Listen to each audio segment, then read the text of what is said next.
উহুম, ছাড়ো আমাকে। আরে, এটা তুমি কি করলে? তুমি এভাবে আমাকে কিস করলে কেন? দেখতেই পাচ্ছ আমি তোমাকে কিস করছি। তাহলে আবার তুমি জিজ্ঞেস করছো কেন আমি কি করছি? হ্যাঁ, আমি তো তোমাকে সেটাই জিজ্ঞাসা করলাম। তুমি এভাবে আমাকে কিস করলে কেন? আই মিন, আমাকে কিস করার কারণটা কি? কতবার বলবো তোমাকে? তোমাকে আমি ভালোবাসি। কিন্তু তুমি তো আমার কথা শোনোই না। তাই আর কি করব? আমি নিজে একতরফাই তোমাকে ভালোবাসি। দেখো আপু, আমি তোমাকে শেষবারের মতো বলছি, তুমি আমার সঙ্গে আর এরকম করবে না। তুমি যদি নেক্সট টাইম আর কখনো আমার সঙ্গে এরকম করো, তাহলে কিন্তু আমি তোমার বাবা মায়ের সঙ্গে এই বিষয়ে কথা বলবো। আর তুমি যাতে আমাদের বাড়িতে কখনোই না আসতে পারো, আমি সেই বন্দোবস্তও করব। সে তোমার যা ইচ্ছা হয় তুমি তাই করতে পারো। তাতে আমার কোনো সমস্যা নেই। কিন্তু একটা কথা, আমি তোমাকে পরিষ্কার জানিয়ে দিয়েছি। তুমি যাই কিছু করো না কেন, কিন্তু তাতে কোনো লাভ হবে না। কারণ একটা কথা তুমি খুব ভালো করেই জানো, আমি আমার বাবা-মায়ের একমাত্র আদরের রাজকন্যা। আমার বাবা-মায়ের কাছে আমি কোনো কিছু চেয়ে পাইনি, সেটা কখনো হয়নি। হ্যাঁ, সেসব আমি খুব ভালো করেই জানি। কিন্তু তাই বলে তুমি তোমার বান্ধবীর ছোট ভাইয়ের সঙ্গে এসব কিছু করতে পারো না। তোমার বান্ধবীর ছোট ভাই মানে তোমারও ছোট ভাই। দেখ, একদম আমার সঙ্গে এসব হাদিস দেখাতে আসবি না। আমি এসব হাদিস শুনতে পছন্দ করি না। সেটা তুই খুব ভালো করেই জানিস। তাই আমি তোকে শেষবারের মতো বলছি, কখনোই আমার সঙ্গে এসব হাদিস বলতে আসিস না। তাহলে কিন্তু তোর সঙ্গে খারাপ ছাড়া ভালো কিছু হবে না। আমার সঙ্গে ভালো হবে নাকি খারাপ হবে সেই বিষয়ে আমি কোনো চিন্তা করি না। কিন্তু তুমি আমার বড় বোনের বান্ধবী। তুমি আমার স তুমি আমার সঙ্গে এসব কিছু করতে পারো না। সমাজে আমাদের একটা রেপুটেশন আছে। আচ্ছা শোন, আমাকে সবসময় এত জ্ঞান দিস না। কোথায় কি করতে হবে আর কোথায় কি করতে হবে না হবে সবকিছু তোর চাইতে আমি খুব ভালোই জানি। দেখ, আমি শুরু থেকেই তোকে বলছি যে আমি তোকে ভালোবাসি। কিন্তু তুই আমার কথার কোনো পাত্তাই দিচ্ছিস না কেন বলতো? আমি দেখতে খারাপ নাকি অশিক্ষিত নাকি আমার বাবার অর্থ সম্পদ নেই? কোন দিক থেকে তোর সমস্যা? তুই সেটাই আমাকে বল। কোনো দিক থেকে কোনো সমস্যা নেই। সমস্যা শুধু একটাই, সেটা হলে তুমি আমার চাইতে বয়সে বড়। আর সবচাইতে বড় কথা হলো, তুমি আমার বড় বোনের বান্ধবী। আমার নিজের বোনের মতোই। তাই আর যাই হোক, বোনের সঙ্গে তো আর প্রেম করা যায় না, তাই না? তাছাড়া তুমি খুব ভালো করেই জানো, আমি একটা মেয়েকে পছন্দ করি। তার সঙ্গে আমি ২ বছরের রিলেশনে আছি। সেই সবকিছু এই যুগে কোনো ব্যাপার না। এই যুগের ছেলেমেয়েরা প্রেম করবে না তো কি প্রেম করবে? ওইসব নিয়ে আমার কোনো মাথা ব্যথা নেই। তুই যদি ১০ টা মেয়ের সঙ্গে প্রেম করে থাকিস তাতে আমার কোনো সমস্যা নেই। এখন থেকে তুই আমার। আমি শুধু সেটাই জানি। তোকে ভালোবাসার অধিকার শুধু আমারই এখন। এই কথা বলতে বলতে নেহা আবার নীলের দিকে এগোচ্ছিল, কিন্তু নীল কোনো রকমে সেখান থেকে বাঁচিয়ে নিয়ে রুম থেকে ছুটে পালালো। সে সিঁড়ি দিয়ে নিচে নামছিল, এমন সময় তার বড় বোন সামনে এসে দাঁড়ায় আর তাকে বলে, কি ব্যাপার ভাই? কি হয়েছে তোর? তোকে এরকম দেখাচ্ছে কেন? আর এভাবে দৌড়ে সিঁড়ি দিয়ে নামছিস কেন? পড়ে গেলে পা ভেঙে যাবে তো। আপু প্লিজ, তুই আমাকে বাঁচা। আমি তোর বান্ধবীকে নিয়ে আর পারছি না। এই মেয়েটা আমার জীবনটাকে একদমও চেষ্টা করে তুলেছে। তুই প্লিজ আমাকে বাঁচা। হ্যাঁ, সেটা না হয় বুঝলাম। কিন্তু কি হয়েছে? সেটা তো আমাকে বল। নেহা তোকে কি বলেছে? তোর বান্ধবী আজ আমাকে, আমি বলতে পারবো না। আমার লজ্জা করে। তুই তোর বান্ধবীকে জিজ্ঞাসা করিস। তোর বান্ধবীকে তুই আজ স্পষ্ট বলে দিবি সে যেন আর কোনোদিন আমাদের বাড়িতে না আসে। আর যদি সে কখনো আমাদের বাড়িতে আসে তাহলে কিন্তু আমি বাড়ি ছেড়ে চলে যাব। এই বাড়িতে আমি থাকবো না। তোর যে কোনোদিন আঙ্কেল জ্ঞান হবে, তোর যে কোন দিন আক্কেল জ্ঞান হবে, আমি সেটা বুঝতেই পারি না। নেহা তোর সঙ্গে একটু মজা করে আর তুই সেটাকে কিভাবে সিরিয়াসলি নিস? কেন? আমি সেটাই বুঝতে পারি না। নেহা সবসময় এরকম করে। তাই তোর সঙ্গে একটু ফাজলামো করে। আপু, এটা কোন ধরনের ফাইজলামো? আমি সত্যিই বুঝতে পারি না। যেখানে তোর বান্ধবী খুব ভালো করেই জানে আমার একটা গার্লফ্রেন্ড আছে। তার সঙ্গে আমি ২ বছর ধরে রিলেশনে আছি। আমার গার্লফ্রেন্ড যদি এই সবকিছু জানতে পারে তাহলে কি হবে সেটা তুই নিজে, নিজে ভেবে দেখেছিস? হ্যাঁ, সেই সবকিছু আমি অনেকদিন আগেই ভেবে দেখেছি। কিন্তু তোকে একটা কথা বলতে চাই। দেখ, আমার বান্ধবী কিন্তু মেয়ে হিসেবে খারাপ না। তুই তার সঙ্গে প্রেম করলে করতেই পারিস। আপু হয়েছে, অনেক বলেছিস। তোকে আর বলতে হবে না। তুই আমার বোন নাকি শত্রু আমি সেটাই বুঝতে পারছি না। নিজের ভাইকে কেউ তার বান্ধবীর সঙ্গে প্রেম করতে লেলিয়ে দেয়, সেটা আমার সত্যিই জানা ছিল না। তোর মতো বোন যদি আমার জীবনে না থাকতো, তাহলে হয়তো আমি এরকম অভিজ্ঞতার সম্মুখীন হতে পারতাম না। আল্লাহ তাআলাকে অশেষ ধন্যবাদ যে তোর মতো একটা বোন আমাকে দান করেছিল। হ্যাঁ, এখন একটা কাজ কর। আমি তোর নাস্তা রেডি করে রেখেছি। তাড়াতাড়ি খেয়ে তারপর কলেজে চলে যা। আমি নাস্তা করে নিয়েছি আর আমারও ভার্সিটির সময় হয়ে গেছে। এখন আর তোর সঙ্গে কথা বলে সময় নষ্ট করার মতো সময় আমার হাতে নেই কিন্তু। শোন, আমি তোকে একটা কথা শেষবারের মতো বলে দিচ্ছি। তুই যদি তোর বান্ধবীকে সাবধান না করিস তাহলে কিন্তু তুই যে রিফাত ভাইয়ার সঙ্গে সম্পর্কে আছিস সেটা কিন্তু আমি আব্বু আম্মুকে বলে দেব। তুই যদি এই কাজটা করতে তাহলে আমার খুব উপকার হতো। প্লিজ ভাই কর না এই কাজটা। আমি তো আমার ভালোবাসার কথা আব্বু আম্মুকে বলতে পারছি না। তাই তুমি বলে দিলে অনেক বড় উপকার হবে। দয়া করে আমার ভাই হিসেবে তুই এই কাজটা কর না ভাই। নীল তখন খুব ভালোভাবেই বুঝতে পারলো এভাবে থ্রেড দিয়ে কোনো কাজ হবে না, যা করার তাকে ঠান্ডা মাথায় করতে হবে। তাই সে তার বোনের সঙ্গে আর কোনো কথা না বলে চুপচাপ নাস্তার টেবিলে চলে যায়। তারপর আর নাস্তা শেষ করে রেডি হয়ে কলেজে চলে যায়। আর এদিকে রিমি আর নেহা দুজন অনেকক্ষণ আগেই ভার্সিটিতে চলে এসেছে। ক্যাম্পাসে বসে বসে রিমি আর নেহা গল্প করছে। তখন রিমি নেহাকে বলে, আচ্ছা, দোস্ত তোকে একটা কথা বলার আছে। তুই সবসময় নীলের সঙ্গে এরকম করিস কেন? বেচারি তো আজ সকালে আমাকে থ্রেট দিচ্ছিল। আমি যদি তোর সঙ্গে এই বিষয়ে কথা না বলি, তাহলে নাকি সে আব্বু আম্মুর কাছে আমার আর রিফাতের সম্পর্কের কথা বলে দেবে। সেটা তোদের ভাই বোনদের ব্যাপার। এখানে আমি কি করতে পারি? আর এইসব কথা তুই আমাকে কেন বলছিস বলতো? তুই আর আমি সমবয়সী, তাই না? আর আমার ভাই আমার থেকে 2 বছরের ছোট। সেই হিসেবে তোরও 2 বছরই ছোট হবে। তুই আমার ভাইয়ের পেছনে কেন পড়ে আছিস বলতো? ভার্সিটিতে ছেলের অভাব পড়েছে নাকি? এখান থেকে কাউকে দেখে প্রেম করলেই তো পারিস। আমার ভাইয়ের পেছনে লাগার কি প্রয়োজন? দেখ, সব সময় এত কথা বলতে আসিস না। সব সময় এত কথা বলা আমার ভালো লাগে না। আর আমার ব্যক্তিগত বিষয়ে কেউ কথা বলুক সেটা আমি চাই না। এটা তুই খুব ভালো করেই জানিস। তাই আমি তোকে শেষবারের মতো বলছি, আমার আর নিলয়ের আমার আর নীলের মাঝখানে তুই আসবি না। তাহলে কিন্তু তোর সঙ্গে আমার বন্ধুত্বটা নষ্ট হবে। এটা আমি তোকে জানিয়ে দিলাম। আচ্ছা, ঠিক আছে। তুই যখন চাস না আমি এ বিষয়ে কথা বলি, তাহলে আমি আর কখনো এই বিষয়ে কথা বলব না। কিন্তু নীল যদি আমাকে জিজ্ঞাসা করে, তাহলে আমি তাকে কি উত্তর দেব সেটা তুই আমাকে বলে দে। আমি বুঝতে পারছি না আমি কোন দিক থেকে তোর ভাইয়ের অযোগ্য, যার কারণে তোর ভাই আমাকে একসেপ্ট করতে পারছে না। দেখ, আমি তোকে বলে দিচ্ছি, তোর ভাই যদি আমার না হয়, তাহলে কিন্তু আমি পৃথিবীর অন্য কোনো মেয়ের হতে দেব না। সেটা তোর ভাইকে বলে দিবি। তখন রিমি নেহাকে কোনো কিছুই বলে না, চুপচাপ বসে থাকে। কিছুক্ষণ পর ক্লাসের ঘন্টা পড়লে রিমি আর নেহা দুজনেই ক্লাসে চলে যায়। এভাবেই সেদিনের দিনটা কেটে যায়। আর এদিকে দেখতে দেখতে নীল ইন্টার ফাইনাল ইয়ারে পরীক্ষা দেয়। আলহামদুলিল্লাহ, ভালো একটা নাম্বার দিয়ে পাশ করে সেদিন রাতের খাবার খাওয়ার জন্য সবাই ডাইনিং টেবিলে বসেছে।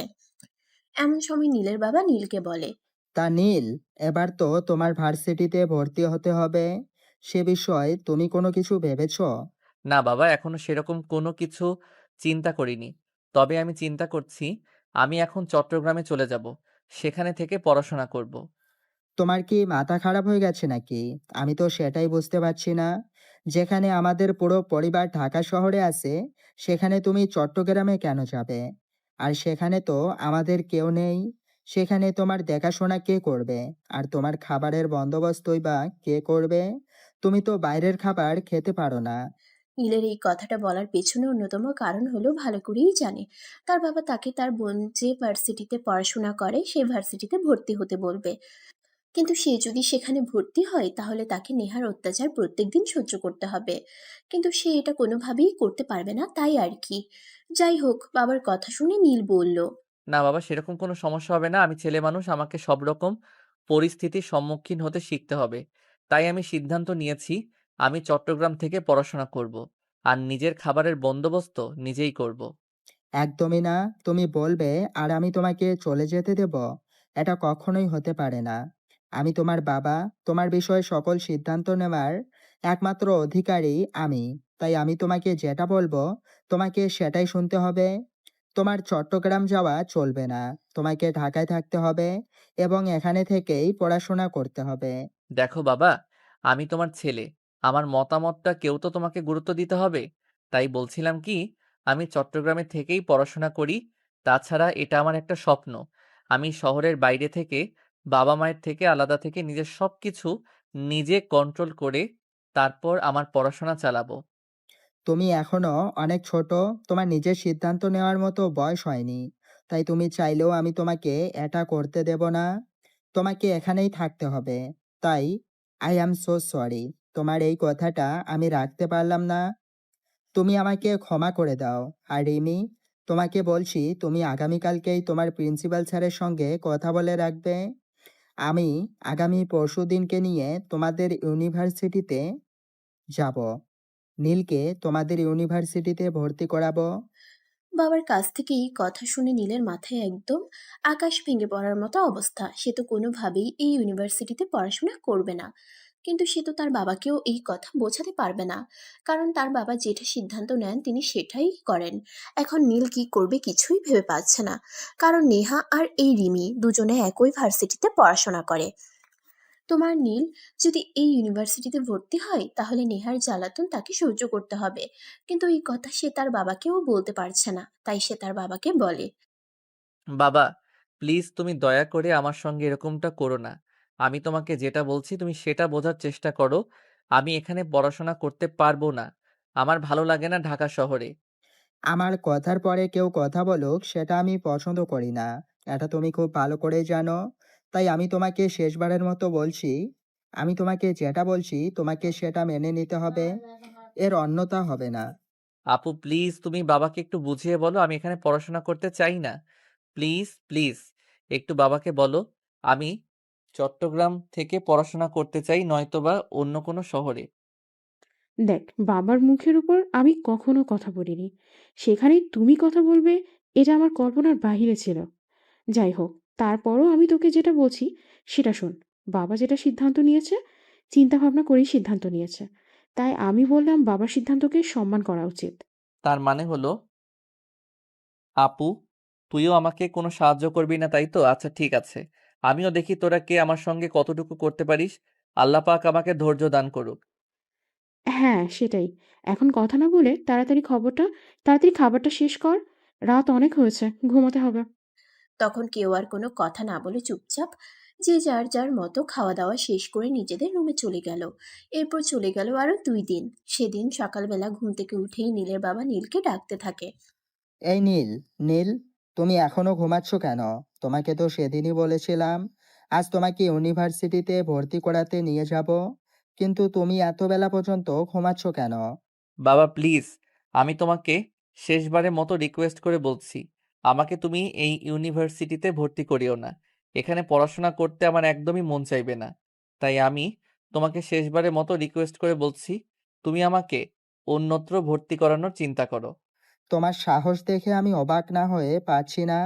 যেখানে তোমার বোন থেকে শুরু করে তোমার মা আমার মুখে মুখে কথা বলে না, সেখানে তুমি আমার মুখে মুখে কথা বলছো আর আমার সঙ্গে তর্ক করছো।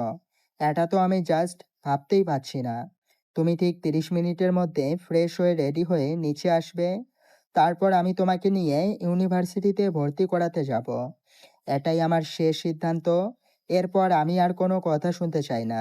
তখন নীল খুব ভালোভাবেই বুঝতে পারে তার সামনে আর কোনো রাস্তা খোলা নেই। এখন থেকে তার বাবার কথাই মেনে নিতে হবে। তাই সে চুপচাপ বিছানা থেকে নেমে ফ্রেশ হতে চলে যায়। আর 20 মিনিটের মধ্যেই রেডি হয়ে নিচে আসে নাস্তা করার জন্য। নাস্তা করতে করতে রিমি বলে। আব্বু, তুমি নীলকে নিয়ে বাইকে করে চলে যাও। আমি গাড়িতে করে নেহাকে নিয়ে তারপর ভার্সিটি যাব। নেহা প্রতিদিনই ভার্সিটি যাবার সময় আমার জন্য অপেক্ষা করে। আমি তাকে প্রতিদিনই ভার্সিটি যাবার সময় তুলে নেই। আচ্ছা ঠিক আছে, কোনো সমস্যা নেই। যেভাবে মন চায় সেভাবে যাও। আমাদের তো আর গাড়ি বা বাইক কোনোটাই অভাব নেই। যার যেটা ভালো লাগে সেটা সে সেটাই করে যাবে। এখানে আবার বলার কি আছে বল? তখন রিমি আর কোনো কথা না বলে নাস্তাটা শেষ করে। আর নাস্তা শেষ হলে রেডি হয়ে বাসা থেকে বেরিয়ে পড়ে ভার্সিটি যাওয়ার উদ্দেশ্যে। অপরদিকে নীল তার বাবার সঙ্গে ভার্সিটিতে অ্যাডমিশন নিতে এসেছে। প্রিন্সিপাল স্যারের সঙ্গে কথা বলে তার বাবা তাকে ভার্সিটিতে এডমিশন করিয়ে দেয়। এদিকে তার বাবা ভার্সিটি থেকে বের হয়ে যায় আর রিমি আর নেহা দুজন ইউনিভার্সিটিতে প্রবেশ করে। ভার্সিটিতে প্রবেশ করতেই নেহার চোখ নিজের উপর পড়ে। আর সে সেখান থেকে দৌড়ে গিয়ে নীলের সামনে দাঁড়ায় আর তাকে বলে। কি ব্যাপার জান পাখি, শুনলাম নাকি তুমি এত কিছু করেও অন্য কোথাও যেতে পারলে না? শেষমেশ আমার ভার্সিটি অ্যাডমিশন নিতে হলো। হুম, এখন থেকে তো সারাক্ষণ তোমাকে আমার সামনেই থাকতে হবে। হ্যাঁ, সেটা তো আমিও সারাক্ষণ মনে মনে ভাবছি। এখন থেকে একটা পেত্নীর সামনেই আমাকে সারাক্ষণ থাকতে হবে। আর পেত্নীটা সারাক্ষণ আমাকে জ্বালাবে। আজ তো শাকচুন্নি একটা দেখলেই গা ঘিনঘিন করে। আমি তো এটাই ভাবতে পারছি না এখানে আমি পড়াশোনাটা করব কি করে। নীল, এটা কিন্তু একদম ঠিক হচ্ছে না। তুমি কিন্তু যথারীতি আমাকে অপমান করছো। এই অপমান কিন্তু আমি কোনোভাবেই সহ্য করব না। এটা তোমাকে বলে দিলাম। আমার কথা যদি আপনার সহ্য না হয় তাহলে আপনি যা ইচ্ছে তাই করতে পারেন। আমার কোনো আপত্তি নেই। তবে আপনার মতো একটা শাকচুন্নি আর আমি কি সহ্য করা আমার পক্ষে কোনোভাবেই পসিবল নয়। এই কথা বলে নীল সেখানে আর এক মুহূর্তও দেরি না করে সেখান থেকে সোজা নিজের ক্লাসরুমে চলে গেল। কারণ সে খুব ভালো করেই জানে এখানে বেশিক্ষণ টিকা যাবে না, এখানে বেশিক্ষণ কাটালে উল্টাপাল্টা কিছু হয়ে যেতে পারে। এদিকে নীল চলে যেতেই নেহা রিমিকে বলতে থাকে, দেখ রিমি, তোর ভাই কিন্তু একটু বেশি বাড়াবাড়ি করছে। তোর ভাইকে তুই একটু বুঝিয়ে বল। তা না হলে কিন্তু আমি কি করব তার কিন্তু কোনো ঠিক নেই। দেখ, তোদের মধ্যে থাকার কোনো ইচ্ছা আমার নেই। তোদের চাইছে তারা তাই করতে পারিস, তাতে আমার বিন্দুমাত্র মাথা ব্যথা নেই। আর এইসব বিষয় যদি আমাকে ইনভলভ না করিস, তাহলে আমি সবচেয়ে বেশি খুশি হব। বুঝতে পেরেছিস আশা করি। তারপর দুজনে মিলে ক্লাসরুমে চলে গেল। এভাবেই কাটতে থাকলো দিনকাল। নেহার অত্যাচার নীলের উপর ইদানিং বেড়েই চলেছে। সেদিন তো নীল কলেজ ক্যাম্পাসে প্রকাশ করছিল, এমন সময় কোথা থেকে নেহা দৌড়ে এসে নীলকে জড়িয়ে ধরে। এটা দেখে নীল একটু বেশিই ক্ষেপে যায় আর নেহাকে নিজের থেকে ছাড়িয়ে ঠাস ঠাস করে তার গালে দুটো বসিয়ে দিয়ে বলতে থাকে, এই মেয়ে, কি সমস্যা আপনার? আপনার কি ছেলে মানুষ দেখলে কোনো হুঁশ থাকে না, নাকি আপনাকে আমি কতবার বলবো আপনাকে আমি একদম সহ্য করতে পারি না? কিন্তু তারপর আপনি বেহায়ার মতো আমার পিছনে পড়ে আছেন কেন বলেন তো? শুধুমাত্র আপনার কারণে আমি আমার পরিবার ছেড়ে চিটাগাং চলে যেতে চেয়েছিলাম, সেখান থেকে পড়াশোনা করব বলে। কিন্তু আমার বাবার কারণে সেটা হয়ে উঠল না। এই কথাটা বলে নীল রাগে ফুসফুস করতে থাকলো। তখন নেহা কাঁদতে কাঁদতে বলল, নীল, তোমাকে আমি অনেক বেশি ভালোবেসে ফেলেছিলাম, যার কারণে তোমাকে দেখলেই আমি আবেগপ্রবণ হয়ে যেতাম। তোমাকে চোখের সামনে দেখলে আমি আর নিজেকে কোনোভাবে ঠিক রাখতে পারতাম না। তাই তো বারবার তোমার কাছে ছুটে আসতাম। কিন্তু তুমি আমার সঙ্গে এরকম আচরণ করবে, এটা কোনোদিন আমি কল্পনা করিনি। যাই হোক, যেটা করেছো ভালোই করেছো। তুমি একটা বিষয় নিশ্চিত থাকো, আজকের পর নেহা কোনোদিনও তোমার সামনে এসে দাঁড়াবে না। হ্যাঁ, আমিও তো সেটাই চাই। আপনি কোনোদিন আমার সামনে আসেন না, দাঁড়ান। কারণ আপনার মতো শাকচুন্নি মার্কা একটা মেয়েকে আমি সহ্য করতে পারি না। আপনি যদি এই ভার্সিটিতে থাকেন তাহলে আমার পড়াশোনা হবে না। তার চেয়ে ভালো আপনি এখান থেকে চলে যান। আমিও শান্তিতে পড়াশোনাটা করি। নীল, তোমাকে আমি পাগলের মতো ভালোবেসেছি, কিন্তু তুমি আমার সঙ্গে এরকম আচরণ করবে এটা কোনোদিন আমি কল্পনাও করিনি। আজ তুমি আমার গায়ে হাত তুললে, সত্যি আমি এটা ভাবতে পারছি না। ঠিক আছে, তুমি ভালো থেকো। নেহা তোমার জীবন থেকে চিরবিদায় নিচ্ছে। আরে, আপনি এখনো এখান থেকে যাচ্ছেন না কেন? আমি তো আপনাকে আর 1 মিনিটও সহ্য করতে পারছি না। দয়া করে আমার চোখের সামনে থেকে দূর হন। আমি আপনার ছায়াটাও দেখতে চাইছি না।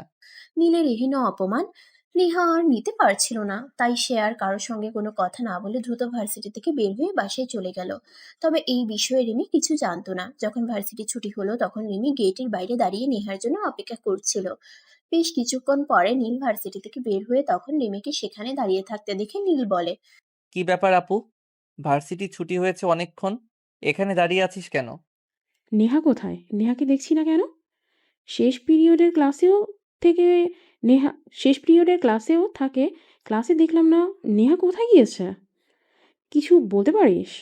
ভার্সিটি ছুটির পর অনেকক্ষণ ধরে নেহাকে খুঁজছি, কিন্তু কোথাও তাকে খুঁজে পাচ্ছি না। কি বলিস? নেহা কোথায় গেল? সে তো কখনোই এমন করে না। আচ্ছা ঠিক আছে, একটা কাজ কর। তুই নেহার নাম্বারে ফোন দিয়ে দেখ নেহা কোথায় গেছে।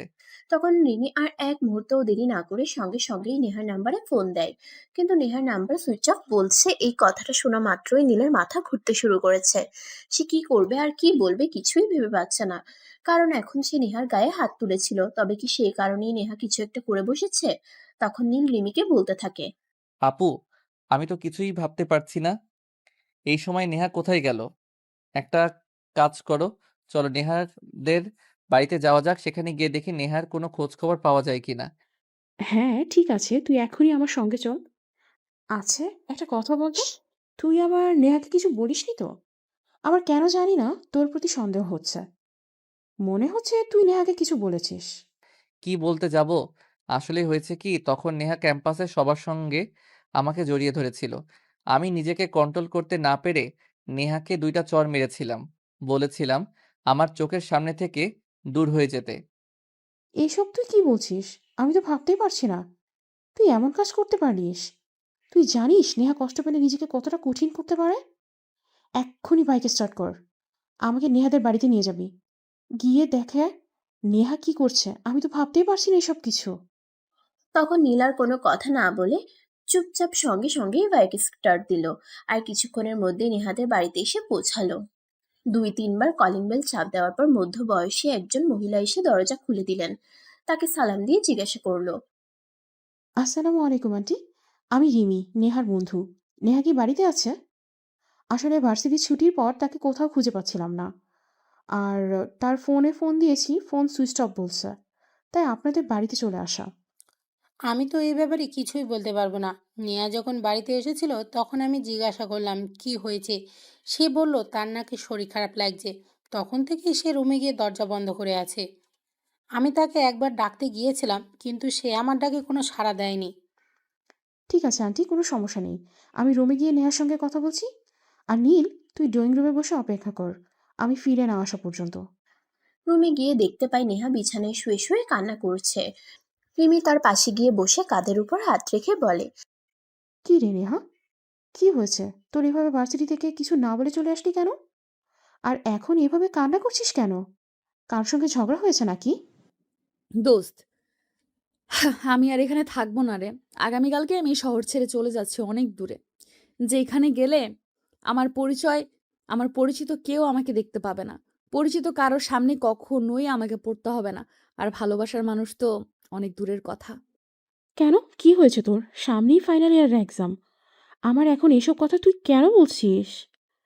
তোর মাথায় কি ভূত ঢুকেছে নাকি? নিজের কেরিয়ারটাকে শেষ করে দিবি ভেবেছিস? যেখানে নিজের জীবনটাকে নষ্ট করে দেওয়ার চিন্তা মাথায় এসে গেছিল, কিন্তু আত্মহত্যা মহাপাপ, তাই সিদ্ধান্তটা বদলে ফেলেছি। আর সেখানে তুই ক্যারিয়ারের চিন্তা করছিস। ক্যারিয়ার নিয়ে আমি আর চিন্তা করি না দোস্ত। বা জীবনটা খুবই ছোট। এই ছোট্ট সময়ের মধ্যেই তোদের মাঝখানে চলে এসেছিলাম। আর তোদের অনেক বিরক্ত করে গেলাম। কি হয়েছে তোর সেটা তো তুই আমাকে আগে খুলে বলবি। দেখ, আমার কিন্তু এখন এসব পেঁচাল ভালো লাগছে না। মাথা খারাপ হয়ে যাচ্ছে বলে দিলাম। আগামীকাল সকাল ৮টায় বাসা থেকে বের হব। মন চাইলে আসিস, এখন যেতে পারিস। এরপর নেহা রিমিকে আর কোনো কথা বলার সুযোগ না দিয়ে সেখান থেকে দৌড়ে সোজা ছাদে চলে গেল। আর ছাদে এসে সিঁড়ির দিকে দরজাটা লাগিয়ে দিল যাতে কেউ তাকে সেখানে গিয়ে বিরক্ত না করতে পারে। অবশেষে উপায় অন্তর না পেয়ে রিমি ড্রয়িং রুমে চলে আসে। আর তখনই নীল তাকে বলতে থাকে, আপু, কি খবর? কোনো কিছু জানতে পারলি? কি হয়েছে নেহা আপুর? কেন সে এমন করছে? সেরকমভাবে আমি কোনো কিছু বুঝতে না পারলেও এইটুকু বুঝতে পেরেছি, এসে কারোর ব্যবহারে খুবই কষ্ট পেয়েছে। আর সে আমাকে বলেছে সে নাকি আগামীকাল এই শহর ছেড়ে চলে যাবে। আমার যতদূর ধারণা মনে হয় তুই কিছু বলেছিস। না মানে আসলে আপু, যেটা হয়েছে আমি তোকে বলছি। তুই কেন করলি এরকমটা বলতো? তাই তো অভিমান সম্পর্কে খুব ভালো করেই জানিস। তাহলে তুই কেন এই কাজটা করতে গেলি? জানিস মেয়েটা তোকে কত ভালোবাসে, একদম পাগলের মতো। তোর এভাবে এরকম করাটা উচিত হয়নি। I am so sorry. আমি আসলে বুঝতে পারিনি বিষয়টা, যে এইভাবে সে রেগে যাবে। কিন্তু আপু, এখন আমি কি করব? কিভাবে তোর রাগ ভাঙাতে পারি? এখন আর উপায় খুঁজে কোনো লাভ নেই, কারণ আমি খুব ভালো করেই জানি নেহা তার সিদ্ধান্ত নিয়ে ফেলেছে। সে আর এখানে থাকবে না, এখান থেকে অনেক দূরে চলে যাবে। কিন্তু কোথায় যাবে সে বিষয়ে আমাকে কোনো কিছুই বলেনি। তাই আমি তাকে কোনো আপডেট দিতে পারছি না। তবে একটা কথা বলতে পারছি যে সে আর কোনোদিন তোর সামনে এসে দাঁড়াবে না। তাহলে কি আর করব, তুই বল সেটা। আমার মাথা কোনো কাজ করছে না। আসলে আমার অনেক বেশি রাগ উঠে গেছিল, তাই আমি এরকমটা করেছিলাম। কিন্তু সে এভাবে কষ্ট পাবে এটা আমি ভাবতে পারিনি। হঠাৎ কোনো সিদ্ধান্ত নিতে এটাও আমার কল্পনাতে ছিল না। এখন আর চিন্তা করে কি হবে? এখানে পৌঁছাতে কেউ কোনো লাভ হবে না। চল বাসা যাওয়া যাক। তারপর ঠান্ডা মাথায় চিন্তা ভাবনা করি নেহাকে কোনোভাবে আটকানো যায় কিনা। দেখ, সামনেই ফাইনাল ইয়ারের এক্সাম। এখন যদি এখান থেকে চলে যাই তাহলে তো আর সে এক্সাম দিতে পারবে না, কেরিয়ারটা একদম শেষ হয়ে যাবে। তারপর বাসায় এসে নীল আর রিমি দুজনে অনেক চিন্তা ভাবনা করতে থাকলো, কিন্তু কোনো উপায় খুঁজে পেল না। আর পাবেই বা কি করে? নেহা এমনিতে খুব একটা রাগী মেয়ে সেরকম কিন্তু নয়, কিন্তু হুট করে যদি রাগ উঠে যায় তাহলে সে কি করবে না করবে কিছুই ভেবে পায় না। তার মাথায় যেটা আসে সে সেটাই করে। এই বেলাতেও তার সঙ্গে ঠিক এটাই হয়েছে, সে প্রচন্ড পরিমাণে রেগে গেছে। তাই আর যাই হোক, তাকে কোনো কিছু বলে আটকানো যাবে বলে মনে হচ্ছে না। এদিকে নেহা এভাবে চলে যাবে এই কথা শুনে নীলের প্রচন্ড পরিমাণ খারাপ লাগছে। সে অনেক চিন্তা করেছে কিন্তু কোনো উপায় খুঁজে পাচ্ছে না। অবশেষে সে রিমিকে বলে, আমি যদি নেহাকে সরি বলি আর অনেকবার ক্ষমা চাই, তাহলে নেহা নিশ্চয়ই আমাকে ক্ষমা করে দেবে। কিন্তু আমার সেরকমটা মনে হচ্ছে না, কারণ নেহার সঙ্গে আমার অনেক দিনের বন্ধুত্ব। আমি মোটামুটি তাকে ভালোই চিনে ফেলেছি। তাই আমার মনে হয় এই সব কিছু করে কোনো কাজ হবে না। তাহলে এখন আমি কি করব? তুই অন্তত আমাকে সেটা বলে দে। আমি নেহাকে আটকাবো কি করে? নেহাকে আটকানো সম্ভব নয়। তাকে যেতে দেয়, সে যদি সত্যিই তোকে ভালোবাসে, তাহলে আজ না হোক কাল ভালোবাসার টানে সে ফিরে আসবেই। আর যদি সে ফিরে না আসে, তাহলে ভেবে নিস নেহা তোর কপালে ছিল না। তখন নীল আর কোনো কথা বলতে পারলো না, কারণ তার বলার মতো কিছুই ছিল না। সে কি বলবে? নেহা তো তাকে পাগলের মতো ভালোবেসেছিল, কিন্তু সে তো নেহার ভালোবাসাকে একদমই পাত্তা দেয়নি। উল্টো সে নেহাকে বারংবার অপমান করেছে। অবশেষে সে নেহার গায়ে হাত পর্যন্ত তুলেছে। এখন তো আর নেহা তাকে কোনোভাবেই ক্ষমা করবে বলে মনে হচ্ছে না। যাই হোক, দেখতে দেখতে কোনোভাবে সেদিন রাতটা কেটে গেল। পরের দিন সকাল হতে না হতেই নেহারা ব্যাগপত্র গুছিয়ে রেডি হয়ে গেল। তার মা তাকে অনেকবার জিজ্ঞাসা করেছে এই বিষয়ে, কিন্তু সে তার মাকে বরাবরই উত্তর দিয়েছে। তোমাকে আমি একবারই বলেছি, আমাকে কোনো প্রশ্ন করো না। কারণ আমাকে প্রশ্ন করলে তুমি কোনো উত্তর পাবে না। আমার যেটা ভালো লাগছে আমি সেটাই করছি। আমার ক্যারিয়ার নিয়ে তোমাদের কোনো চিন্তা করতে হবে না। আমাকে নিয়েও চিন্তা করতে হবে না। তোমাদের যা সম্পদ আছে সব কিছু তোমার ছেলের নামে লিখে দাও। আমি তোমাদের সম্পদে ভাগ বসাতে আসবো না। আর আদৌ কোনো দিন তোমাদের এখানে ফিরে আসবো কিনা সেটাও জানি না। এসব তুই কি বলছিস? আমি সত্যিই কিছু বুঝতে পারছি না, আর ভাবতেও পারছি না।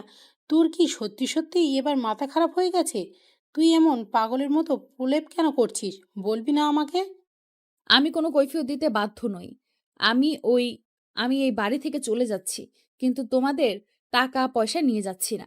শুধু এই বাড়ি থেকে আমার দাদুর দেওয়া একটা স্বর্ণের ব্রেসলেট নিয়ে যাচ্ছি। আমাকে কয়েকটা দিন তো চলতে হবে। তাই আমি এটা বিক্রি করে সে টাকা দিয়ে কয়েকদিন চলবো। তাছাড়া এটার উপর তোমাদের কোনো অধিকার নেই। কারণ সেই ছোটবেলায় দাদু আমাকে এটা দিয়েছিল। সে বিষয়ে আমি তোকে কিছুই বলছি না। তোর যাই ইচ্ছে হয় তুই তাই এই বাড়ি থেকে নিয়ে যেতে পারিস, কিন্তু কোথায় যাচ্ছিস, কেন যাচ্ছিস, সে সেই সব কিছুই তো আমাকে বলে যাবি। আমি তোর মা, আর তুই আমার মেয়ে, এবং যথেষ্ট বড় হয়েছিস। তাই ভাবে হুটহাট কোথাও চলে যেতে পারিস না। মা, এখন আর আমি ছোট বাচ্চা নই যে আমি হারিয়ে যাব। হারিয়ে যাওয়ার বয়সটা আমার জীবন থেকে চলে গেছে। এখন শুধু হারিয়ে ফেলার সময়টা এসেছে। আমি আমার জীবন থেকে হয়তো অনেক কিছুই হারিয়ে ফেলছি বা হারিয়ে ফেলবো, কিন্তু নিজে হারাবো না। ভালো থাকতে পারবো কিনা জানি না, তবে ভালো থাকার চেষ্টা করব। তুমি শুধু তোমার সন্তানের জন্য দোয়া করো। মেয়ের মুখ থেকে এমন কথা শুনে নেহার মায়ের চোখ দিয়ে অঝরে পানি ঝরছে, কিন্তু তিনি কি করবেন আর কি বলবেন কিছুই ভেবে পাচ্ছেন না। নেহার বাবা এখানে থাকেন না, উনি চাকরি সূত্রে দেশের বাইরে থাকেন। আর দুই সন্তান নিয়ে নেহার মা বাংলাদেশে থাকেন। অনেক চেষ্টার পরেও মেয়ের মাথা থেকে বাড়ি থেকে চলে যাওয়ার বুদ্ধিটা সরাতে পারলেন না। যাই হোক ভিউয়ার্স, চলুন দেখা যাক কি হয় অবশেষে। আপু চল আমার সঙ্গে গিয়ে আপু চল আমার সঙ্গে গিয়ে দেখি নেহাকে কোনোভাবে আটকানো যায় কিনা। আমার জন্য একটা মেয়ে শহর ছেড়ে বাড়ি ছেড়ে আপনজন ছেড়ে চলে যাবে, এটা আমি মেনে নিতে পারছি না। এই বিষয়টা তোর আগেই চিন্তা করা উচিত ছিল। কারণ নেহাকে এখন আর যাই হোক আটকানো যাবে না, কারণ সে কারোর কোনো কথাই শুনবে না। তারপরও তুই আমার একমাত্র ভাই, সেজন্য তোর জন্য আমাকে কিছু করতেই হবে। এখন তুই আমার সঙ্গে চল। আম্মু, তোমাকে একটা কথা বলতেছি। তুমি কিন্তু আব্বুকে ফোন দিয়ে কোনো কিছু বলবে না। যখন বাসায় আসবে তখনই যেন উনি এই বিষয়টা জানেন, তার আগে নয়। আব্বু সব সময় ব্যবসার কাজে খুব চিন্তিত থাকেন। তাই তোমাকে শেষবারের মতো বলছি, আব্বুকে কোনো কিছু বলতে যাবে না। প্লিজ নেহা আপু, আপনি এভাবে এখান থেকে চলে যাবেন না। তাহলে আমি নিজেকে কোনোদিন ক্ষমা করতে পারবো না। আপনি আমার জন্য নিজের জীবনটা শেষ করবেন না প্লিজ। তোমাকে কে বলেছে আমি তোমার জন্য আমার জীবনটা শেষ করব? একদমই না। আমি আমার ভালোবাসার জন্য অনেক দূরে চলে যাচ্ছি। যেইখানে ভালোবাসা আমার চোখের সামনে ঘুরে বেড়াবে। কিন্তু আমার হবে না। সেই ভালোবাসাকে আমি সহ্য করতে পারব না। তাই আমি অনেক দূরে চলে যাচ্ছি। যেখানে ভালোবাসা ছাড়া ভালো থাকতে পারবো।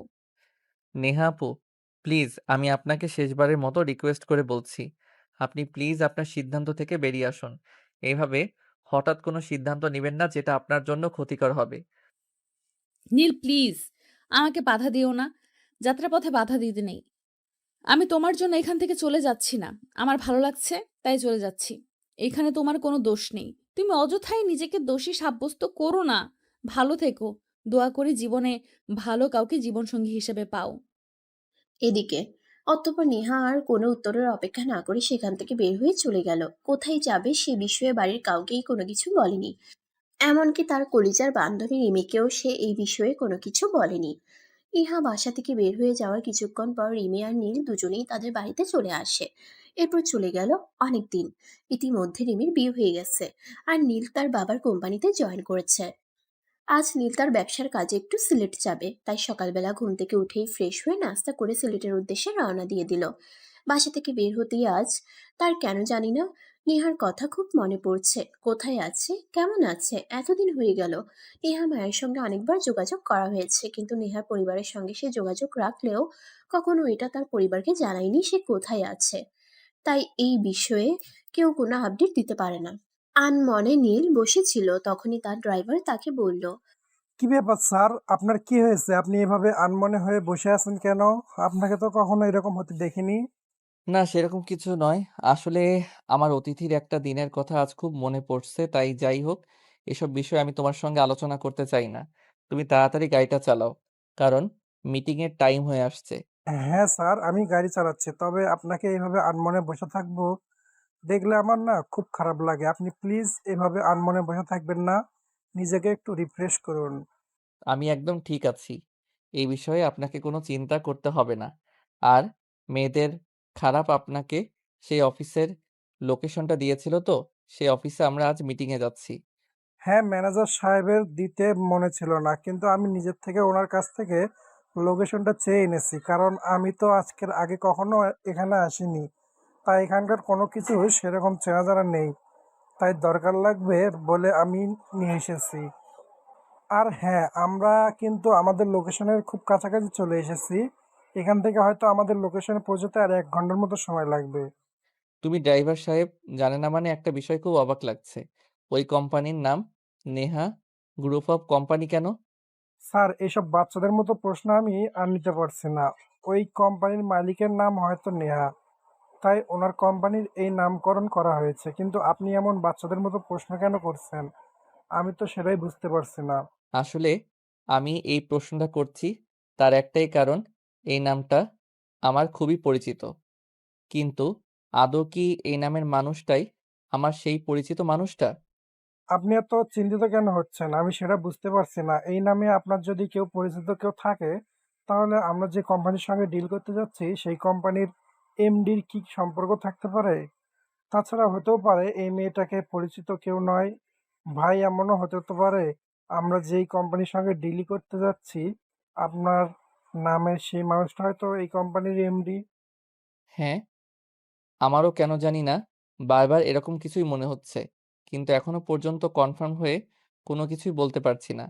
যাই হোক, এখানে পৌঁছানোর পরই আসল ঘটনা জানা যাবে। এখন তুমি দ্রুত গাড়ি চালাও। আমার কেন জানি সময় কাটতে চাইছে না। অতঃপর ড্রাইভার আর কোনো কথা না বলে চুপচাপ গাড়ি চালাতে থাকলো। প্রায় 55 মিনিটের মাথায় সে লোকেশনে এসে পৌঁছে গেল। কোম্পানির ভিতর ঢুকতেই রিসেপশনের মেয়েটা বলল, এক্সকিউজ মি স্যার, আমি যদি খুব বেশি ভুল না করে থাকি তাহলে আপনি নীল অফ গ্রুপ অফ কোম্পানির মালিক নীল চৌধুরী, তাই না? হ্যাঁ, আমি নীল চৌধুরী। আর আজ আপনাদের ম্যাডামের সঙ্গে আমার মিটিং আছে। আপনাদের ম্যাডাম কি এই মুহূর্তে অফিসে উপস্থিত আছেন? সরি ম্যাডাম, একটু আগে অফিসে নিছিল, কিন্তু ওনার একটা দরকারি কাজ পড়ে গেছে, তাই একটু বের হয়েছেন। তবে চিন্তার কোনো কারণ নেই, আপনি একটু ওয়েট করুন, ম্যাডাম 10 মিনিটের মধ্যে চলে আসবেন। ওকে, ঠিক আছে, কোনো সমস্যা নেই। আমি ওয়েট করছি। তবে আমরা তো এখানে নতুন এসেছি। আমি এর আগে কখনো এই জায়গায় আসিনি। সেজন্য এখানকার কোনো কিছু আমাদের চেনা জানা নেই। স্যার, আমি বুঝতে পেরেছি আপনি কোন বিষয়ে কথা বলতে চাইছেন। আপনার চিন্তার কোনো কারণ নেই।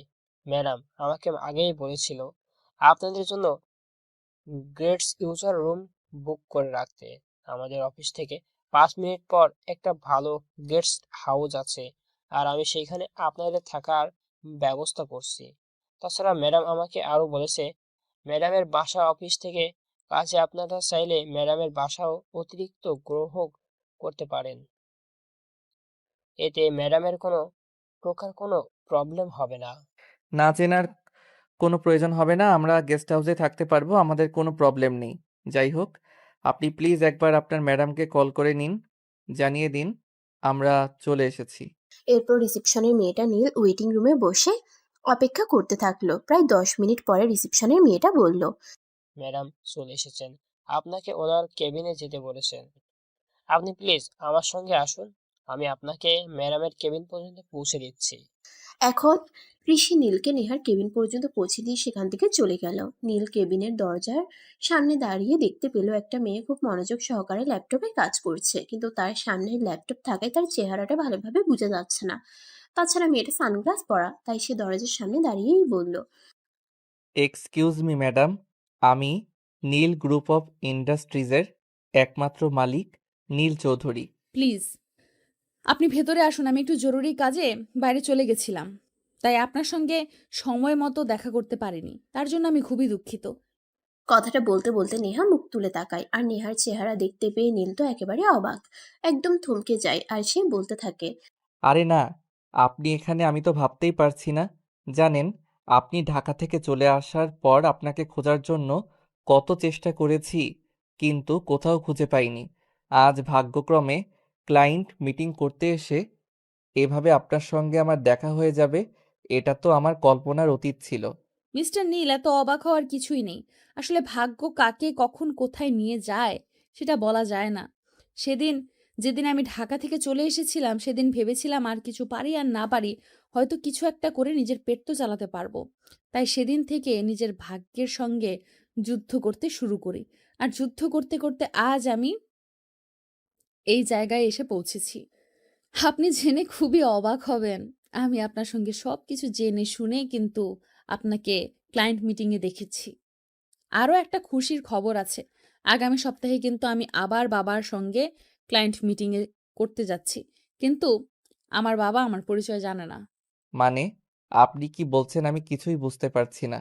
আপনি বাড়ি থেকে চলে এসেছেন এত বছর হলো, আর এখনো আপনি আপনার পরিবারের সঙ্গে যোগাযোগ রাখেননি। আপনার বাবার জানেনই না যে আপনি এত বড় একটা কোম্পানির এমডি হয়েছেন।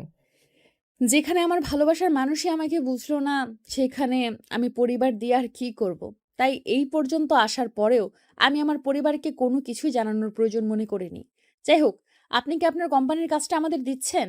দেখো নেহা, তোমাদের কোম্পানির কাজের সম্পর্কে কিন্তু আমি জেনে শুনে ভালোভাবে বুঝে তারপরেই এগ্রিমেন্ট করতে এসেছি। কিন্তু এই কোম্পানির এমডি তুমি, সেটা আমি সত্যিই জানতাম না।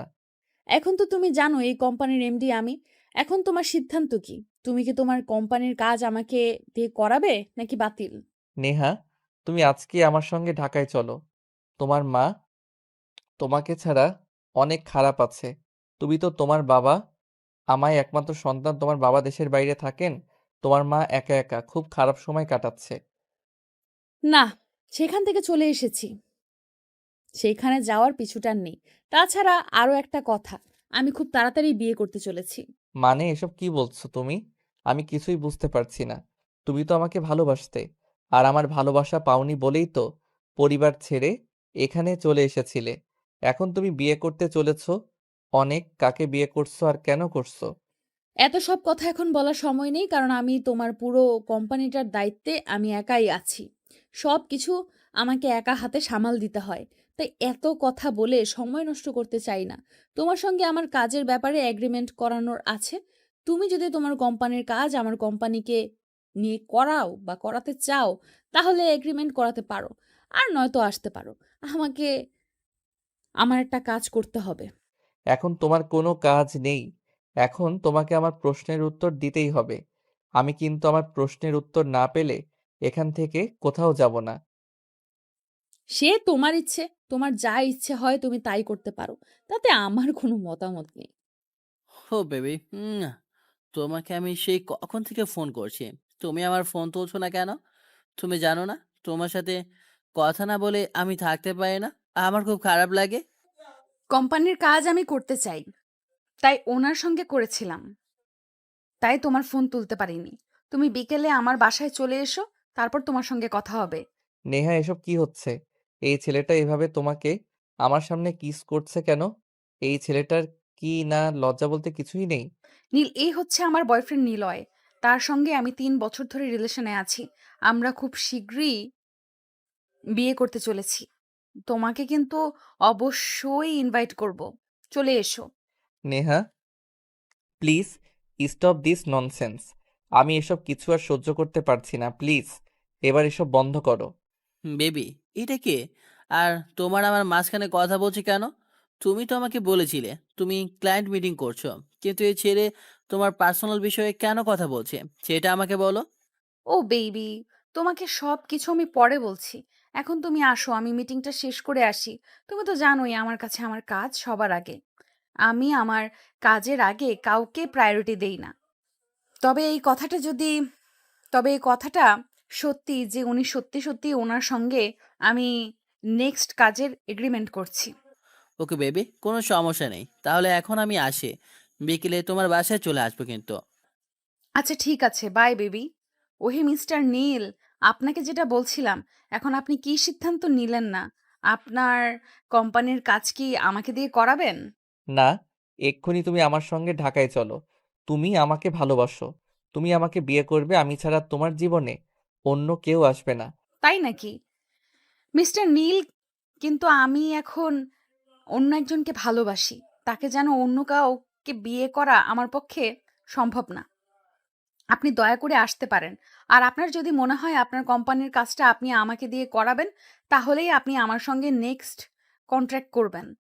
আর নয়তো আমি আপনার সাথে কোনো কন্ট্রাক্ট রাখতে চাই না। এই কথাটা বলেই নীল নেহাকে টান দিয়ে তার পাজা কোলে তুলে নেয় আর কেবিন থেকে বের হয়ে আসে। সেটা দেখে রিসেপশনের মেয়েটা দৌড়ে এসে নীলের সামনে দাঁড়ায় আর বলে, এক্সকিউজ মি স্যার, এটা আপনি কি করছেন? আপনি আমাদের ম্যাডামকে এভাবে তুলে নিয়ে যাচ্ছেন কেন? কে আপনি? দয়া করে আমাদের ম্যাডামকে ছেড়ে দিন, তা না হলে কিন্তু আমি পুলিশকে কল করতে বাধ্য হব। এক্সকিউজ মি ম্যাডাম, এটা আমাদের দুজনের পার্সোনাল ব্যাপার। আমি আশা করব আপনি এ ব্যাপারে নাক গলাতে আসবেন না। আর যদি আমাদের দুজনের মাঝখানে আপনি নাক গলাতে আসেন তাহলে কিন্তু আপনার সঙ্গে খারাপ কিছু হয়ে যেতে পারে বলে দিলাম। সো নিজে সেফ থাকুন।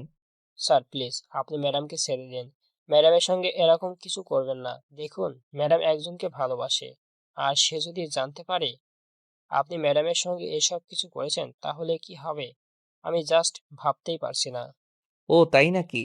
আচ্ছা ঠিক আছে, তাহলে আপনি এখনই সেই মানুষটাকে ফোন দিয়ে বলে দিন আমি তার ভালোবাসার মানুষকে তুলে নিয়ে যাচ্ছি, পারলে আমাকে ঠেকাতে। নীল, এখন কিন্তু একদম বেশি বাড়াবাড়ি হয়ে যাচ্ছে। তুমি কেন করছো আমার সঙ্গে এরকমটা? প্লিজ আমাকে ছেড়ে দাও। নিলয় জানতে পারলে খুব রেগে যাবে। আমি চাই না তোমার কারণে নিলয় আমাকে ভুল বুঝবে। প্লিজ আমাকে ছেড়ে দাও। নেহা, আর একটাও কথা নয়। যদি আরেকটা কথা বলেছো তাহলে সবাই বিয়ের পর যেটা করে আমি কিন্তু তোমার সঙ্গে বিয়ের আগে সেটা করতে বাধ্য হব। কারণ আমি এখন আর আগের নীল নেই, আমি অনেকটা বদলে গেছি। তোমাকে আমি সারা বাংলাদেশে তন্ন তন্ন করে খুঁজে বেরিয়েছি, কিন্তু কোথাও তোমার সারাটা পর্যন্ত দেখতে পারিনি। আর আজ তোমাকে আমি হাতের কাছে পেয়ে তোমায় ফেলে চলে যাব, এটা তুমি ভাবলে কি করে বলো?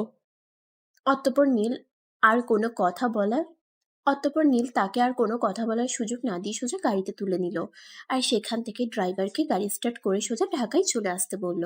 সারা রাস্তা নেহা কান্না করতে করতে এসেছে। নীল তার সঙ্গে অনেকবার কথা বলার চেষ্টা করলেও সে কোনো কথা বলেনি। সে প্রচন্ড পরিমাণে রেগে আছে নীলের উপর। নেহা, প্লিজ তুমি এভাবে কান্না করো না। তুমি কান্না করলে আমার একদমই ভালো লাগে না। সেদিন তোমাকে যে কষ্টটা দিয়েছি তার জন্য আমি এতদিন ধরে অনুতপ্ত হচ্ছি, কিন্তু তারপরও কেন জানি আমার পাপের প্রায়শ্চিত্ত চিন্তা হয়েছে বলে মনে হয় না।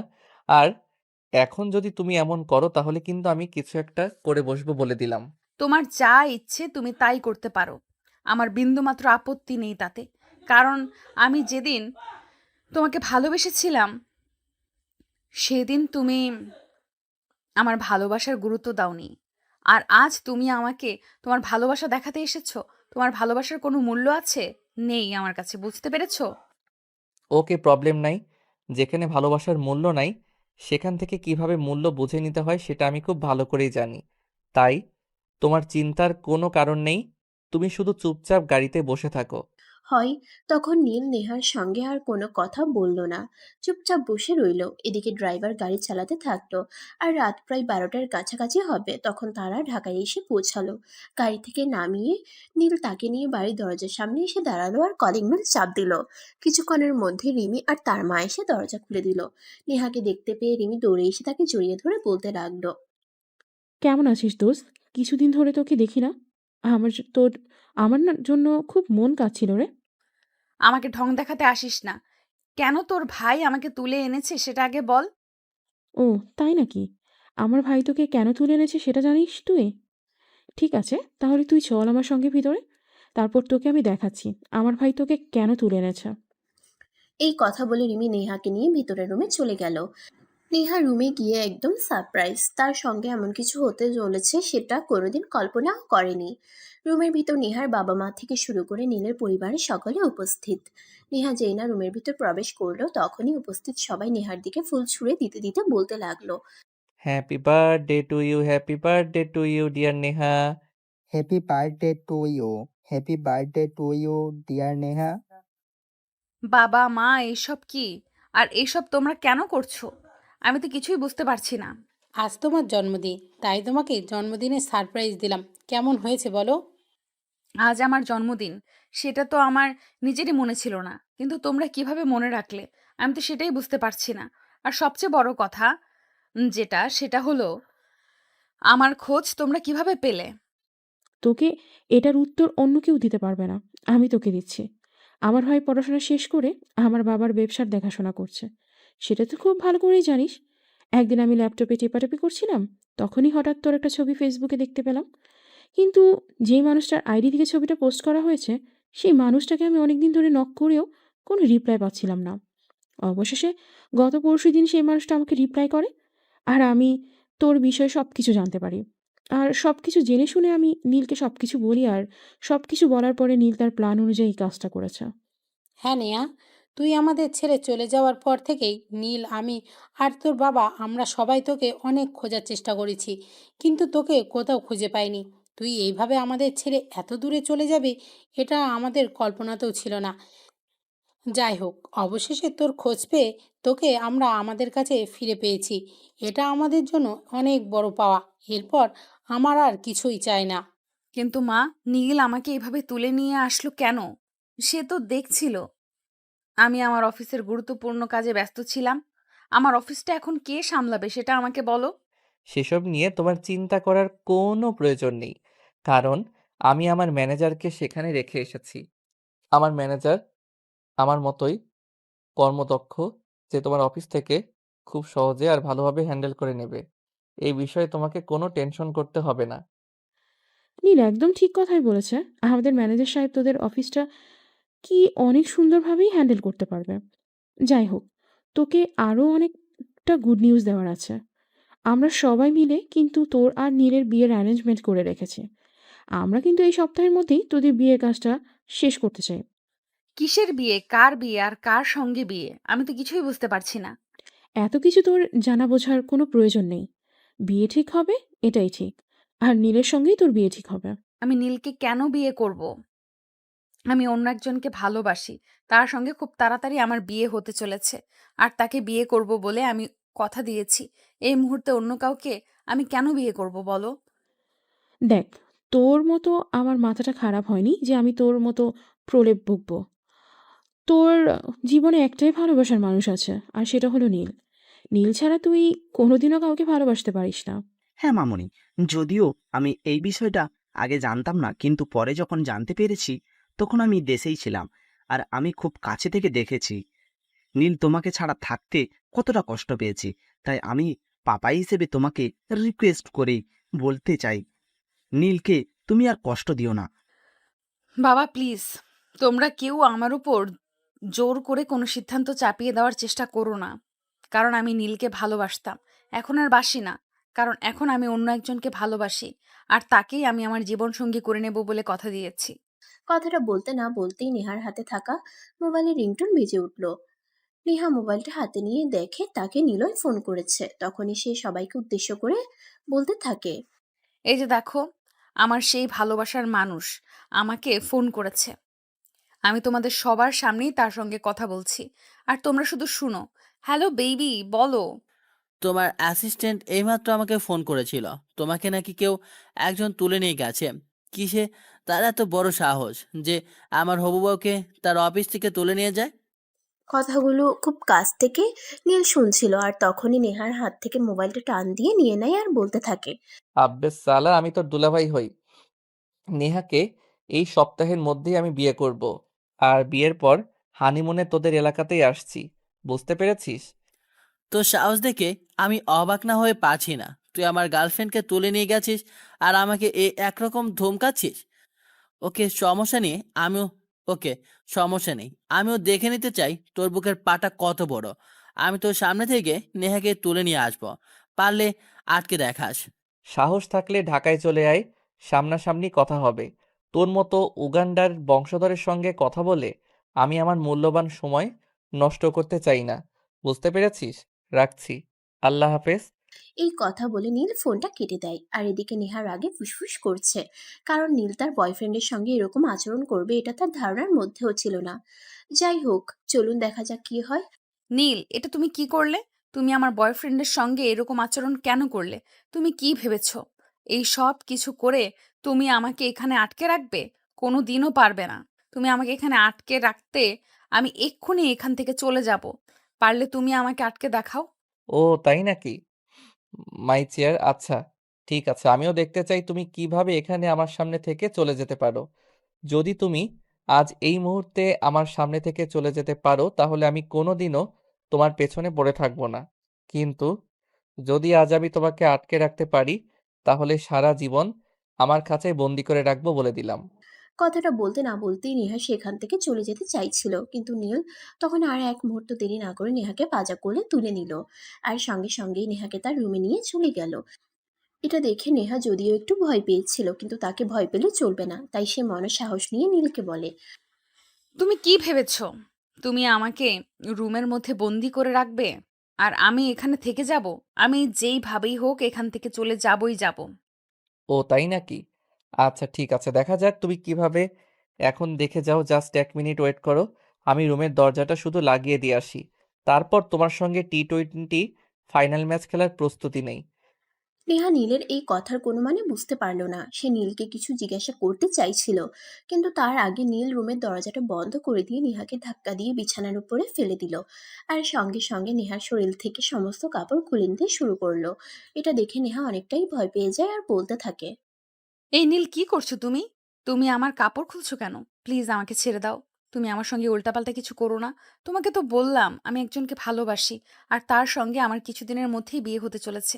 প্লিজ আমাকে ছেড়ে দাও। তুমি আমাকে ভালোবাসো, আমি ছাড়া তোমার জীবনে আর কেউ কোনোদিন আসতেই পারে না। তাই আজ আমি তোমার সঙ্গে এমন কিছু করব যাতে তুমি অন্য কাউকে বিয়ে করার কথা কল্পনাতেও না আনতে পারো। তুমি আমার, শুধুমাত্র আমার। তোমার ভাগ আমি পৃথিবীর কাউকে দেব না, বলতে দিলাম। ওই কথা শেষ হবার আগেই নেহার শরীর থেকে সমস্ত কাপড় নীল ছিনিয়ে নিয়েছে। বিবস্ত্র অবস্থায় নেহা নিজেকে ঢাকার বৃথা চেষ্টা চালিয়ে যাচ্ছে। নেহার শরীর থেকে সমস্ত কাপড় ছিনিয়ে নিয়ে নীল নেহার দিকে একটু একটু করে এগিয়ে আসছে। নেহা, অযথাই চেষ্টা করে কোনো লাভ হবে না। কারণ আজ তুমি তোমাকে আমার কাছে সঁপে দিতেই হবে। এছাড়া তোমার সামনে আর কোনো পথ খোলা নেই। I hope you better understand what I say. Neha তখন কি করবে কিছুতেই বুঝে উঠতে পারছে না, কারণ রুমের মধ্যে সে আর নীল ছাড়া অন্য কেউ নেই। আর রুমের দরজা ভিতর থেকে বন্ধ করা আছে, তাই হাজার চেষ্টা করলেও কেউ বাইরে থেকে রুমের ভিতরে প্রবেশ করতে পারবে না। তাই নেহা নিজেকে রক্ষা করা প্রায় অসম্ভব। এসব কিছু নেহা মনে মনে চিন্তা করছিল আর খুব কান্না করছিল। এমন সময় নীল তার দুই গালে হাত রেখে বলে, I am so sorry Neha, please তুমি আমাকে ক্ষমা করে দাও। আমি অনেকটাই উত্তেজিত হয়ে পড়েছিলাম, তাই তোমার সঙ্গে এরকম ব্যবহার করেছি। আমি কখনোই তোমার সঙ্গে এরকম ব্যবহার করতে চাইনি। দেখো নেহা, তুমি আমাকে অনেক ভালোবাসো, সেটা আমি বেরোতে হলেও বুঝতে পেরেছি। আর যেদিন থেকে বুঝতে পেরেছি সেদিন থেকে আমি তোমাকে আমার করে নেওয়ার চেষ্টা চালিয়ে যাচ্ছি। কিন্তু তুমি তো অনেক দূরে চলে গিয়েছিলে, যেখানে তোমার কোনো খোঁজ আমি পাচ্ছিলাম না। অবশেষে অনেক কষ্ট করে আমি তোমাকে খুঁজে পেয়েছি, তাই আমি তোমাকে আর হারিয়ে ফেলতে চাই না। নীল, তুমি ভুল কথা বলছো। কারণ আমি তোমাকে ভালোবাসতাম, তবে এখন আর বাসি না। তার একটাই কারণ, সেটা হলো আমি যখন তোমাকে ভালোবেসেছিলাম তখন তুমি আমাকে কোনো গুরুত্ব দাওনি। আর এখন তোমাকে আমি ভালোবাসি না, আর আমার করে পেতেও চাই না। আমি না, তুমি ভুল কথা বলছো, কারণ তুমি মুখে এক কথা বলছো আর তোমার চোখ অন্য কথা বলছে। শোনো, আমি এটা খুব ভালো করে জানি যে ভালো জীবনে একজনকেই বাসা যায়, আর ভালোবাসার জায়গা দ্বিতীয় কাউকে দেওয়া যায় না। আর তোমার মনের ভালোবাসার জায়গায় শুধু আমার ছবি রয়েছে। নীল প্লিজ, আমি তোমাকে রিকোয়েস্ট করে বলছি এবং শেষবারের মতো বলছি, তুমি আমার সঙ্গে দয়া করে উল্টাপাল্টা কিছু করো না। কারণ আমি নিলয়কে কথা দিয়েছি কিছুদিনের মধ্যেই তাকে বিয়ে করব। আমি আমার দেওয়া কথার বরখেলাপ করতে পারি না। সো প্লিজ তুমি আমাকে এখান থেকে যেতে দাও। হ্যাঁ ঠিক আছে, আমি তোমাকে এখান থেকে চলে যেতে দিব, কিন্তু যদি তুমি সত্যি এটা প্রমাণ করতে পারো যে নিলয় তোমাকে সত্যিই ভালোবাসে।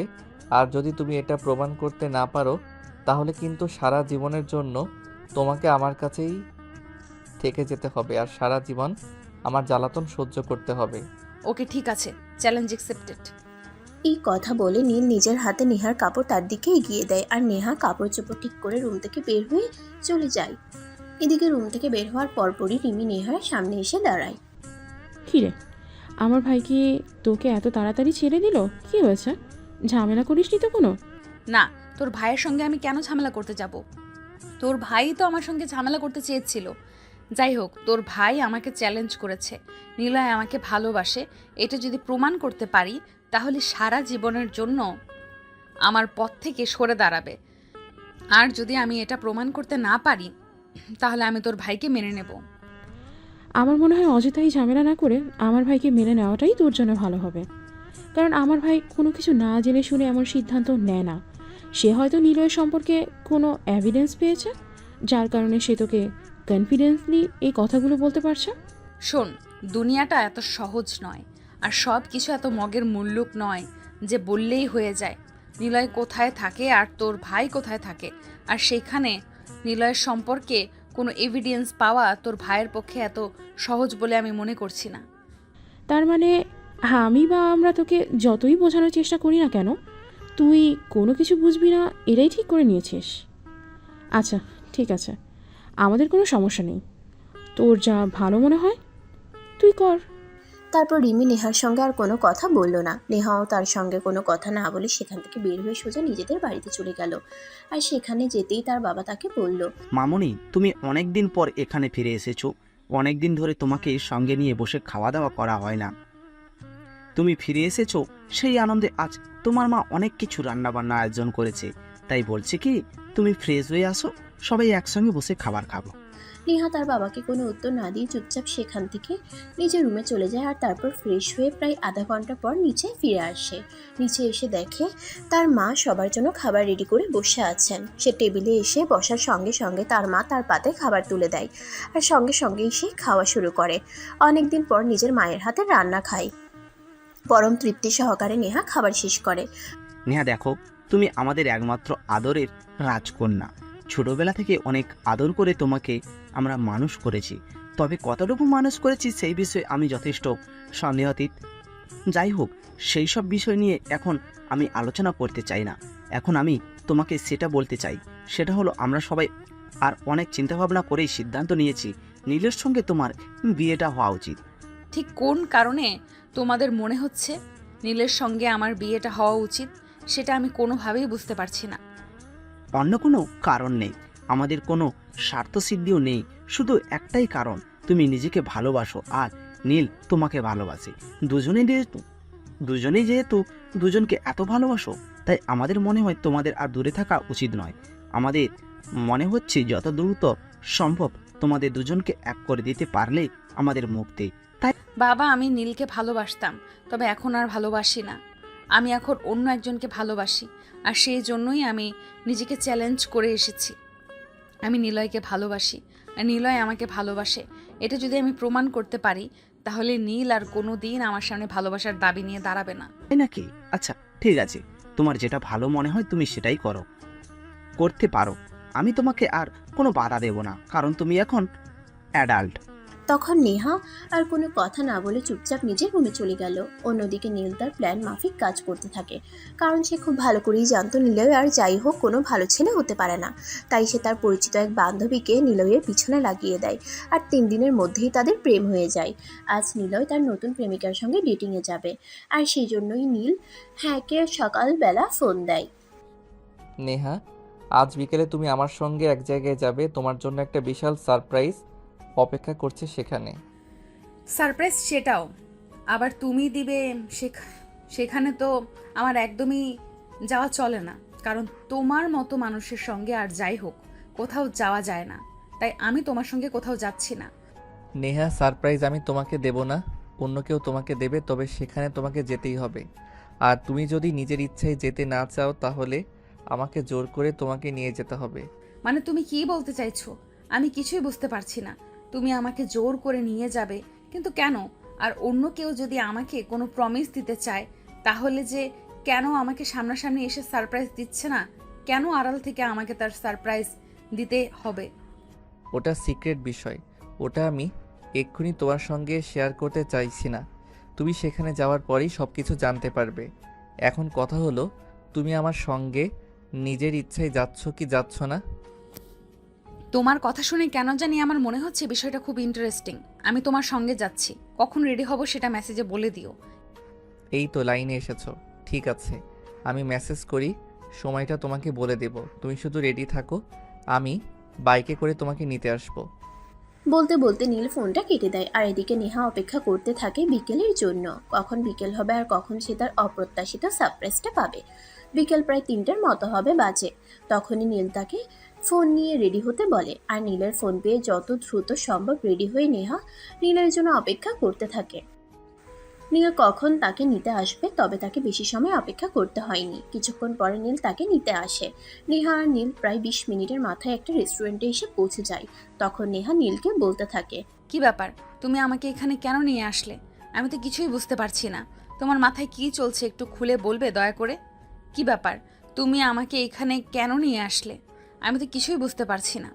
তোমার মাথায় কিছু চলছে, একটু খুলে বলবে দয়া করে? তা না হলে কিন্তু সব কিছু গোলমাল হয়ে যাবে। আরে বাবা, এত অধর জঙ্গলে চলবে নাকি? সব কিছুর জন্যই ধৈর্য ধরে থাকতে হয়, বুঝতে পেরেছো? তুমি কিছুক্ষণ অপেক্ষা করো, কিছুক্ষণের মধ্যে আমি তোমাকে সেই সারপ্রাইজের সম্মুখীন করেছি। বলতে বলতে নীল আর নেহা দুজনেই রেস্টুরেন্টের ভিতর প্রবেশ করে। আর রেস্টুরেন্টে ঢুকতেই নেহার চক্ষু চড়ক গাছ। সেটা নীল বুঝতে পেরেই নেহাকে বলে, কি ব্যাপার ম্যাডাম, সারপ্রাইজ পেয়ে আপনি কেমন খুশি হলেন সেটাই শেয়ার করুন। নীল, এটা আমি কি দেখছি? আমি তো নিজের চোখকেই বিশ্বাস করতে পারছি না। নিলয় আমার সঙ্গে এরকমটা করবে এটা কোনোদিন আমি কল্পনা করিনি। না, আমার দেখায় ভুল আছে। নিলয় কোনো দিন আমার সঙ্গে এরকমটা করতেই পারে না। এটা হয়তো তার কোনো কাজিন হবে। ও তাই নাকি? তুমি সব কিছু নিজের চোখের সামনে দেখার পরও নিজের চোখকেই বিশ্বাস করতে পারছো না? আচ্ছা ঠিক আছে, সব কিছু ক্লিয়ার করার জন্য তুমি প্রয়োজন হলে ওই মেয়েটার সঙ্গে কথা বলে দেখতে পারো। হ্যাঁ, তুমি একদম ঠিক কথাই বলেছ। আমি আমার নিজের চোখকেই বিশ্বাস করতে পারছি না। তাই আমার মনে হয় ওই মেয়েটার সঙ্গে আমার একবার কথা বলে কনফার্ম হয়ে নেওয়া উচিত। এই মেয়ে কে তুমি? আমি নীলা। আর আপনি কে? আর এভাবে আমার পরিচয় কেনই বা জিজ্ঞেস করছেন? সেটাই এক্ষুনি জানতে পারবে। তার আগে বলো, নিলয়ের সঙ্গে তোমার কি সম্পর্ক? আর নিলয় তো কুমিল্লাতে থাকে, সে এখানে কেন এসেছে? মানে আপনি আমার বয়ফ্রেন্ড সম্পর্কে এত কথা কিভাবে জানেন? সে তো আমার বয়ফ্রেন্ড। আমরা রিলেশনশিপ সম্পর্কে এসেছি, আর হয়তো কিছুদিনের মধ্যে আমাদের সম্পর্কটা বিয়েতে রূপান্তরিত হবে। কিন্তু আপনি কি আর এসব কথা কেন বলছেন? ও তাই নাকি? তাহলে তো বিষয়টা দারুণ হয়েছে। তুমি আমার বয়ফ্রেন্ডকে চিনিয়ে নিয়েছো। তার সঙ্গে প্রেম করেছো, আবার বিয়ে করবে বলেও চিন্তা ভাবনা করছো। আমি তো তোমাদের কথা শুনে হাসি থামাতে পারছি না। মানে আপনি কি বলছেন? আমি তো কিছুই বুঝতে পারছি না। নিলয় আমার বয়ফ্রেন্ড, তার সঙ্গে আমার বিয়ে হবে, আর মাঝখান থেকে আপনি এসে এসব কি কথা বলছেন? সে আপনার বয়ফ্রেন্ড হয় কি করে? ওইসব কথা তোমাকে জানতে হবে না। আমি তোমার বয়ফ্রেন্ডের সঙ্গেই কথা বলছি। কি নিলয়, এসব কি হচ্ছে এখানে?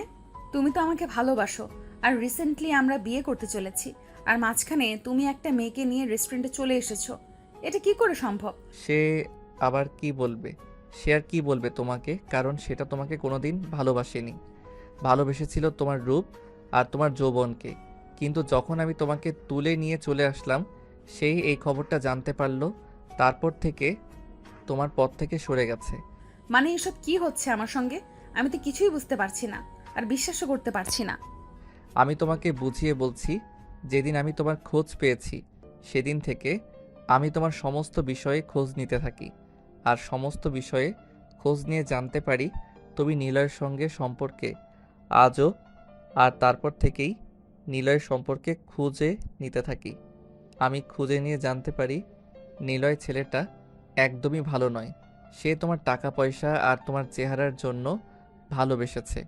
সে যেদিন জানতে পারে আমি তোমাকে নিয়ে ঢাকায় চলে এসেছি, সেদিন সে আমার সঙ্গে পাঙ্গা দিতে পারবে না, এটা বুঝতে পেরেই তোমার পথ থেকে সারা জীবনের জন্য সরে গেছে, আর নতুন মুরগি খুঁজতে শুরু করেছে। আর এই যে দেখতে পাচ্ছ, সে যে মেয়েটাকে নিয়ে খেতে এসেছে, সে আমার কাজিন হয়।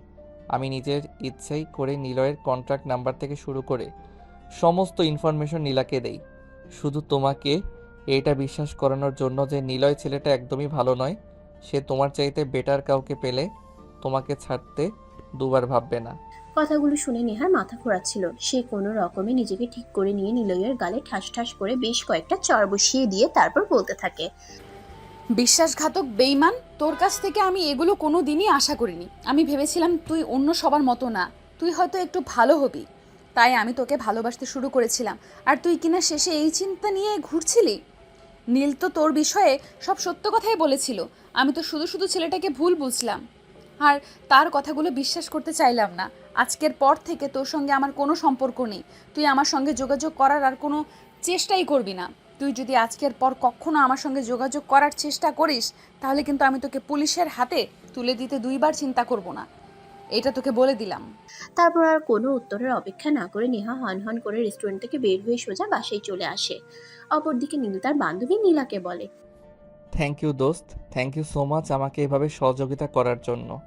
তুই যদি আজ আমাকে এইটুকু সহযোগিতা না করতি, তাহলে আমি নেহার ভুল ভাঙাতে পারতাম না। আর যদি নেহার ভুল ভাঙাতে না পারতাম, তাহলে হয়তো নেহাকে নিজের করে নেওয়াটা আমার জন্য আরও কষ্টসাধ্য হতো। তোকে ধন্যবাদ, অশেষ ধন্যবাদ।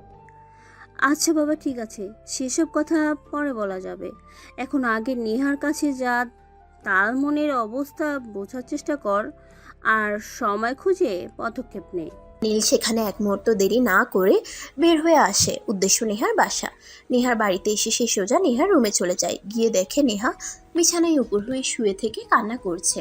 তখন সেই নেহার পাশে বসে তার মাথায় হাত রেখে বলতে থাকে, নেহা প্লিজ, তুমি এভাবে ভেঙে পড়ো না। তোমাকে এভাবে কষ্ট পেতে দেখলে আমার অনেক কষ্ট হয়।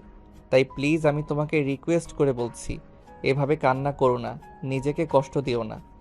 আমি ভাবতে পারছি না আমি কিভাবে পরপর এভাবে ভুল করে চললাম। প্রথমবার তোমাকে ভালোবেসে ভুল করলাম, আর দ্বিতীয়বার একটা উগান্ডারের বংশদেরকে ভালোবেসে ফেললাম। আমি বুঝতে পারছি না আমার জীবনটা কি ভুলে ভুলেই চলে যাবে নাকি। নীল, আমি এই মুহূর্তে তোমার সঙ্গে কোনো কথা বলতে চাইছি না। তুমি এখন আমার বাসা থেকে চলে যেতে পারো।